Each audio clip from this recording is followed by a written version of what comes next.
पंजाब और खैबर पख्तूनख्वा में pre monsoon बारिश, मानसहरा और तोरगर में मुख्तलिफ हादसात में खातून समेत 5 अफराद जाँ बहक, 6 जख्मी। फैसलाबाद में तेज आंधी के बाइस दीवार गिर गई, 2 मजदूर मलबे तले दबकर जिंदगी की बाजी हार गए। इस्लामाबाद और रावलपिंडी में तूफानी बारिश के साथ यालाबारी, बारिश के बाद बिजली के कई फीडर्स ट्रिप कर गए।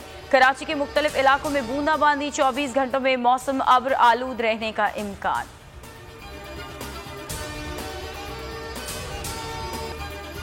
बजट में 425 अरब से जायद के टैक्सेस लगाना जुल्म है। हुकूमत ने कोई ऐसी शय नहीं छोड़ी जिस पर टैक्स ना लगाया हो।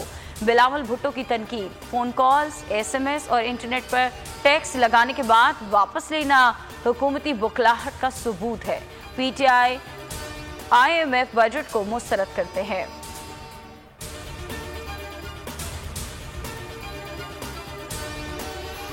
मुल्क में कोरोना वायरस के वार, 1239 अफराद वबा का शिकार। कातिल वायरस ने मजीद 56 अफराद की जान ले ली। मुस्बत केसेस की शरह 3.4% रही। हैदराबाद में शादी हॉल्स में तकरीबात, मालिकान के खिलाफ कार्रवाई, 2 हॉल सील कर दिए गए। 5 लाख रुपए जुर्माना भी आयद किया। मुकदमा दर्ज। सऊदी अरब के कानून में नई तरमीम, खवातीन को सरपरस्त की रजामंदी के बगैर जिंदगी गुजारने की इजाज़त। सऊदी मीडिया के मुताबिक बालिग औरत को हक हासिल होगा, वो जहां रहना चाहे रह सकती है। खातून का सरपरस्त आज़ादाना जिंदगी गुजारने पर मुकदमा दर्ज नहीं कर सकेगा।